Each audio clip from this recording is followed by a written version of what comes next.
Rhonda and Andrew, your stars are Australian Idol superstar Damien Leith, opera super lady Antoinette Halloran, and fan of the supermarket, Dave O'Neill.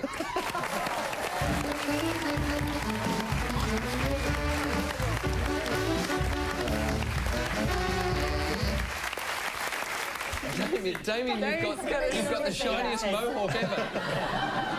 And are you saying that I'm a musician? Yes, Dave, you were in the seminal 80s band Captain Coco. But both these guys were on the Opera House, is that right? Yeah, the highlight of my career was supporting Geisha at a roller skating rink.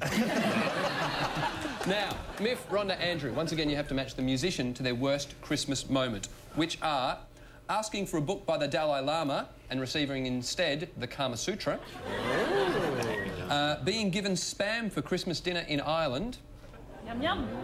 and breaking a toilet in half whilst vomiting on a boat on Christmas Day. Why immediately people are thinking of me, aren't they? They're not thinking Kama Sutra. No one's undressing me. Come on. But Damien, you know, because he's Irish, I mean, it's too obvious that he should be having the scam or the spam. Yeah. You see, the toilet being broken by a vomit, that's good Aussie chunder there. That's so I'm leaning toward. I am leaning towards Dave. I think he's the only man with the necessary physique. You're forgetting I'm an opera singer. Yeah, that's true. Ladies do occasionally get their hair held back. Yeah. That's right. Familiar with that. I think that's an interesting point, that Antoinette, as an opera singer, would have the power to shatter. Give us a bit of an impression.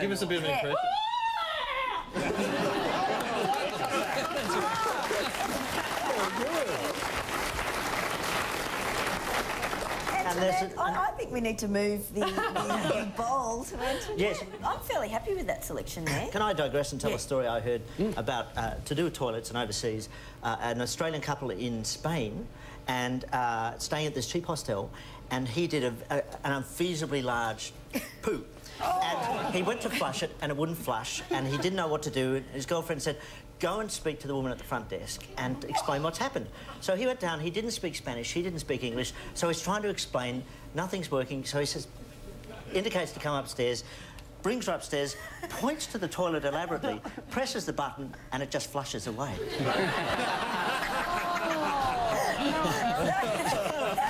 So she's just thinking, they're very proud of their poos.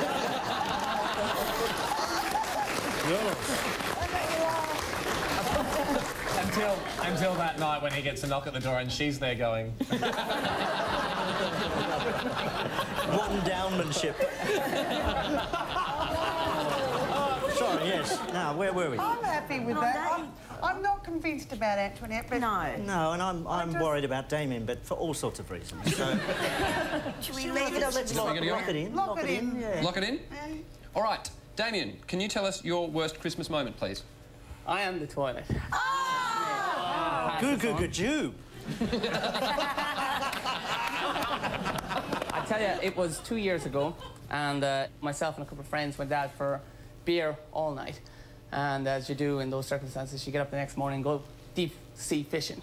As you do, everybody's done it. And we were about an hour out at sea, and I suddenly felt like my stomach was a bit sick, you know. So I rushed off to the little toilet, sat down. I was like, oh, gee. And while I was sitting there, the waves were kind of tossing me left and right, and suddenly I felt like I needed to puke as well. So I kind of got up. I was doing the hover, over back. We've all been there. And then a wave hit us, and I was thrown forward, smashed my head off the toilet bowl, and cracked it in half. Oh, wow. And I walked down and I said, "Jesus, there's something wrong with your toilet. It's terrible." So that is my story. I destroyed a toilet. I cut my toe off on a toilet. What? I did, truly. Chopped it off entirely. Truly, look, if you took this off, I'll show you the scar. I was at college and I was doing a rehearsal in the toilet, that's it. And I whipped my leg around and smashed into the toilet. Look, see where that scar? Look, cut my toe off on the toilet. Rhonda, can I just ask, what were you rehearsing in the toilet?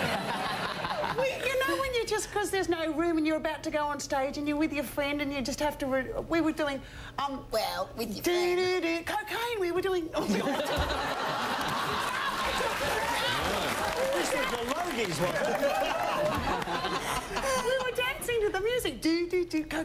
And me and Diana and I were in the toilet, and I whipped my leg around and went right through the bowl and cut the toe off. Let this be a lesson to kids at home. That's right. Don't use toilets. No. That's right. Antoinette, originally you had the toilet, you were given the toilet, I so had to the speak. toilet, but I'd had a tough year and I needed some healing. So I asked my boyfriend if he'd buy me The Pursuit of Happiness by the Dalai Lama. And he went to the bookshop and, being the glorious young tenor that he is, got confused and bought me the Kama Sutra, but at least I managed to find my third eye.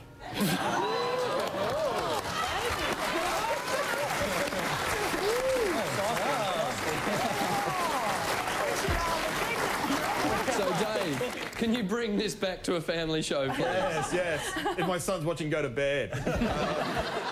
So we're in this hotel room in Spain, and I'd done this massive... No. We were in Dublin on Christmas Day. It was about 14 years ago. Me and my girlfriend backpacking around. And Dublin, gee, Christmas Day closes down, doesn't it, Damien? It's like Adelaide on a Sunday. It's just, after a nuclear blast.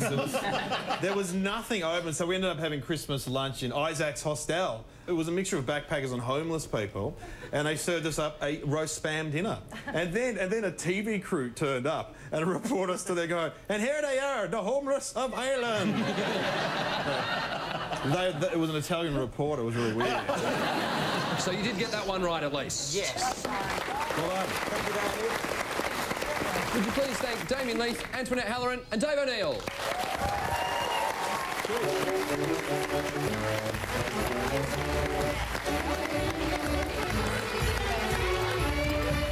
Now, Rhonda, I understand you also have a worst Christmas gig that you did. Oh, there's me. Well, I love Christmas as a time for, you know, for me to come out in my frocks and do. I do a lot of caroling and all over Australia.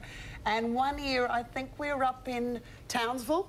And you know how Santa, you know, his arrival is very, very special to the kids. And they'd gone all out this year and put Santa on a cherry picker so that he, you know, just from above, you know, that he comes out. And they'd given Santa a bag of lollies. And all the kids, you know, the warm-up people are getting them all excited, all the little tiny tots in the front. And Santa started throwing the lollies, but they were actually boiled lollies. And these poor little kids were just crying and sobbing as Santa was pelting at great velocity these lollies. And all the little teary, so there was a lot of teary little kids there for Santa's arrival. And did the kids then have to sit on Santa's lap afterwards? Oh, like, well, was it a moment of going, come and Some of them wanted their eyesight back for Christmas. All right, at the end of that round, the scores are Miff, Rhonda, Andrew on 9 points, Alan, Missy, Hamish just out in front, 11 points.